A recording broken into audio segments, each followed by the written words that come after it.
Hello, faithful warriors and precious standers. This is Jamie, and welcome to Road to Restoration. Thank you for joining me today and for listening in. I want to encourage you with a word from the Lord. And today I want to talk about why does God want your marriage restored? I don't know about the rest of you, but I know for me, I love to ask the question, why? And I've been this way for my whole life. I've always liked to know the why behind things. And for me, whenever I can understand the why behind something, I just feel more convinced. I feel more knowledgeable. I feel more set and firm in my foundation. And in this situation, when you're standing for your marriage and going through a season that is probably one of the hardest seasons of your life, if you don't know the why behind your stand, the why behind God's heart for marriage, it could be extremely challenging to stay the course and not quit. So I want to just explore with you tonight the reason behind God's heart for covenant marriage. As we get to know the God of the Bible, we see that God is a God that is a God of love. He's a God of relationship. He's a God of promises. He's a God of covenant. And so many things that we see in God are paralleled through marriage. Marriage is actually a spiritual picture and a testimony of Christ's relationship with the church and of God's love and relationship with us. And we see that picture throughout both the Old Testament and the New Testament. In the New Testament, in Ephesians 5, verse 21, it says, "Be subject to one another." Now he's talking to husbands and wives here. "Be subject to one another out of reverence for Christ. Wives, be subject to your husbands as to the Lord. The husband is the head of the wife, as Christ is the head of the church, his body, and is himself its Savior." So right off the bat here in Ephesians, we see that the relationship between husband and wife is supposed to be a reflection of Christ's relationship with the church. Just as the wife is supposed to be subject or under, submissive to her husband, so also are we to be under, subject, and submissive to Christ. This is not our life, right? When we become Christians, we give our life to the Lord. It's no longer our life. We are serving Him. And then, as the husband is the head of the wife, Christ is over the church. So, this is another illustration and picture of the order that we see between Christ, his body, the church, and us. Christ being the head, and again, us being subject to and surrendered and being submissive to him. So here we see just this beautiful picture and illustration of marriage and the husband-wife relationship and Christ's relationship and love for the church.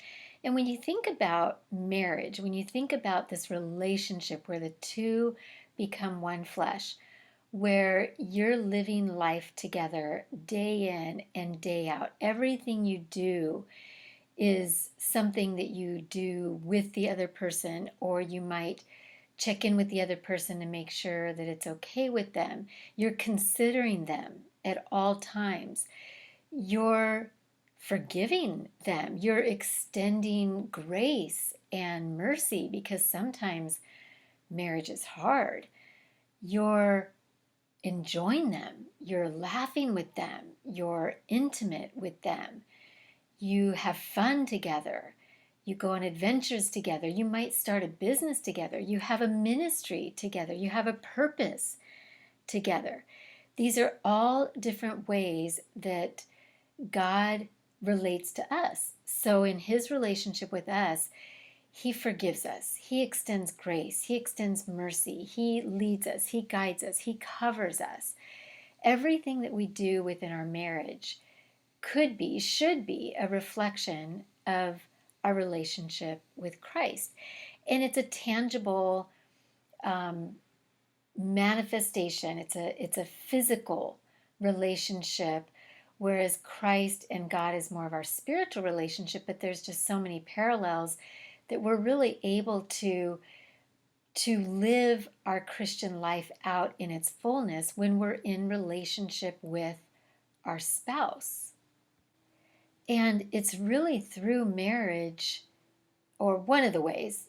There's other ways, but I think that marriage is one of the greatest ways that we actually become like Christ, that we are refined, that we're humbled, that we die to ourself, that we die to our flesh, that we die to our selfishness, that we have to really truly put on Christ and become Christ to our spouse. So back to the question of why. Why does God want your marriage restored? Because your marriage is a reflection of Christ in the church. The love that you have for your spouse, the mercy, grace, forgiveness that you're extending to your spouse as a stander, praying for them, believing in them, not disowning them, not allowing the betrayal or the rejection to turn your heart hard against them. This is an example of Christ and his love for us.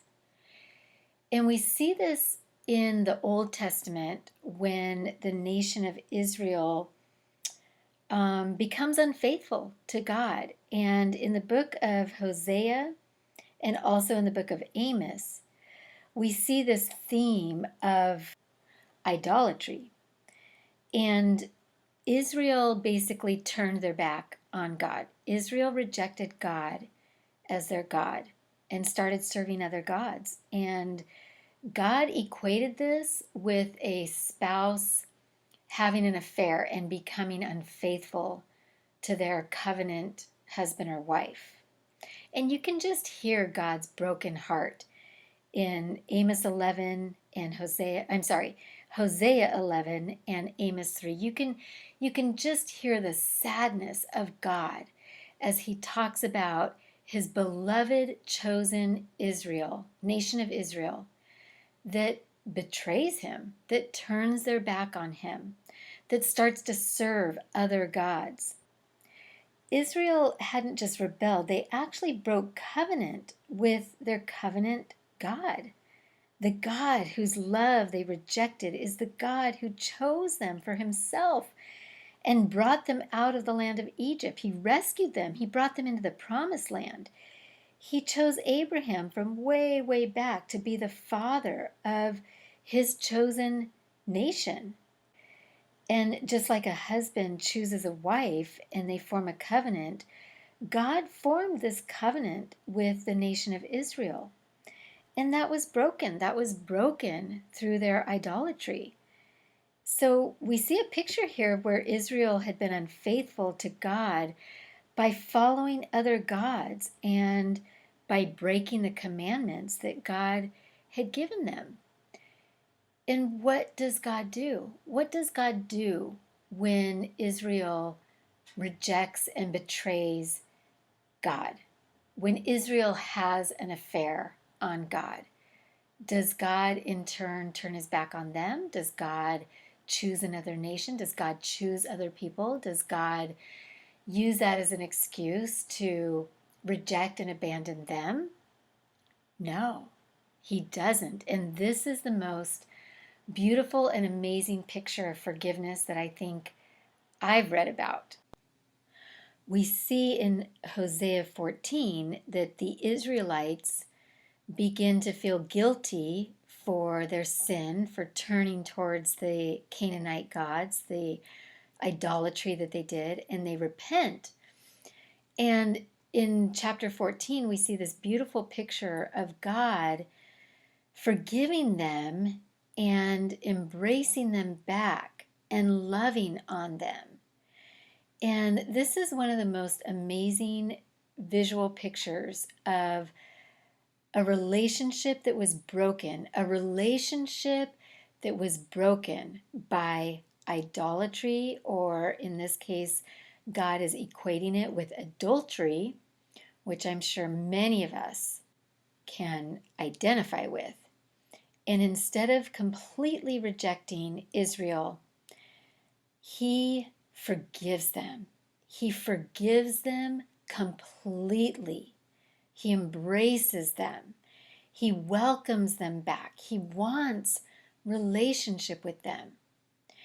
And when we're in a place where we have been hurt by our spouse, when we're in a place where we've been betrayed, abandoned, rejected, treated violently, the most beautiful picture of God that we can give is to forgive and to extend that grace and mercy, the same grace and mercy that God extended to the Israelites in the Old Testament.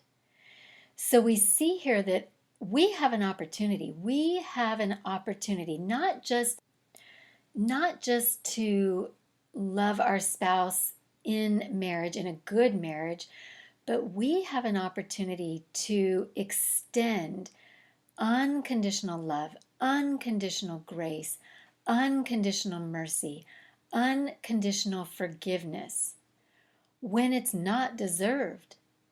Just like God did for the Israelites, just like God does for us, for you, and for me. We have an opportunity to be Christ today, now. And believe me, faithful warriors, people are watching you. People are watching what you're doing, what you're saying, how you're reacting to the way you've been treated. Are you standing in faith on God's word? Are you forgiving unconditionally, even if your spouse hasn't asked you to forgive them? Are you choosing to put on love and grace and compassion and forgiveness, even if it's not deserved? People are watching you, and you have a platform right now. You have a platform to show the real love of Christ. The love that Christ showed when he was falsely accused, mistreated, spit on, crucified for our sin, crucified so that we could be saved. You have an opportunity right now to be Christ to your spouse. And this is why God wants your marriage restored, because you have an opportunity to exemplify Christ. I just want to pray for you. Father God, I pray for every precious stander that is listening. I pray, Father, that you would give each of them a supernatural ability to love unconditionally, to forgive unconditionally, to extend unconditional grace, unconditional mercy, just like you have with us. Thank you that you've given them a platform so that they can represent you. Help them to do that well. Give them the supernatural ability and strength to represent you well in everything they do, everything they say, everything they think. Father God, I release upon them your unconditional love, courage, and boldness that they may in turn extend that to their spouse. I declare, decree, and release this in the power, in the might, in the authority, and in the precious blood of Jesus Christ. Precious standers, thank you so much for joining me today. I hope you're feeling encouraged. Please like, subscribe, and share my channel. I'd so appreciate it. And remember, I love you. I'm praying for you. Stand strong. Keep fighting. and do not quit. God can and will restore your marriage. Bye bye.